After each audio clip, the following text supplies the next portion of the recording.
You are a mother. A poor peasant woman in the French countryside. It's the year 1438. And your 6-year-old son has been missing for 3 days. At first, you blamed yourself. Maybe he wandered too far into the woods. Maybe he got lost or fell into the river.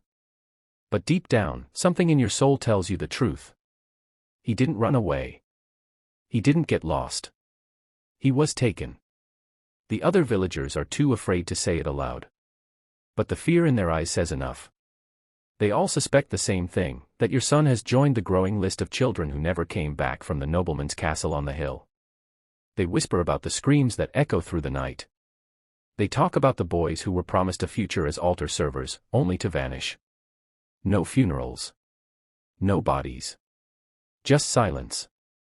And the most terrifying part? The man suspected of taking your son is no common criminal. He is Gilles de Rais, Marshal of France. Hero of the battlefield. Companion of Joan of Arc. A man praised from the pulpits, respected in royal courts, and feared across the countryside. But behind the polished armor and the holy titles hides something else, something far darker. What you don't know, what no one dares admit, is that beneath his chapel lies a ritual chamber where your son died screaming. His blood was used to paint symbols on stolen altar stones.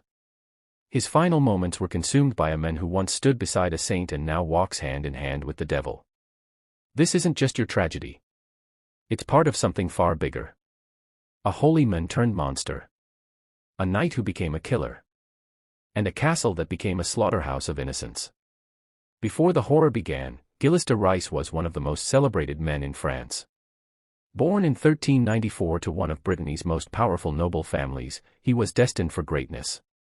He was rich, brilliant, and beautiful, everything medieval France admired. He trained in warfare and theology. He quoted scripture, debated philosophy, and led armies into battle with fearless precision. When a teenage girl named Joan of Arc claimed to have divine visions, he was one of the first to support her. He rode into war beside her, sword in hand, convinced they were fighting for God's divine will. When they broke the English siege at Orleans, Gilles was hailed a hero and named Marshal of France by the age of 25. His bond with Joan was deep, almost religious. They spoke of holy visions, divine justice, and destiny. But everything changed in 1431. Joan of Arc, the saint he followed, was betrayed by the church. Burned alive as a heretic. And with her death, Gilles' faith in everything shattered. The church had murdered a messenger of God. So maybe, he reasoned, there was no God at all. Or if there was, he wasn't listening. Gilles disappeared from public life. He retreated to his castles and began collecting ancient texts. Not the Bible, but books on alchemy, demonology, and forbidden knowledge. His prayers no longer called to God. They summoned something else. By 1435, strange things were happening at his castle. Servants reported chanting from the cellar. Screams, some unmistakably from children. Gilles dismissed the rumors, saying he was studying ancient sciences.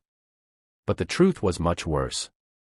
He had begun luring children, mostly poor peasant boys, with promises of religious education and spiritual service. But once inside, they were subjected to unimaginable horrors. Gilles believed their suffering would please demons. That murdering the innocent would earn him power, gold, and eternal knowledge. He wore mock priest robes. He built altars from stolen church relics.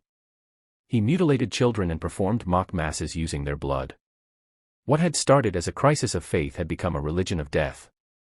The knight once known as God's warrior had become the devil's monk. By the late 1430s, entire regions in Brittany were losing their children. Families grieved in silence.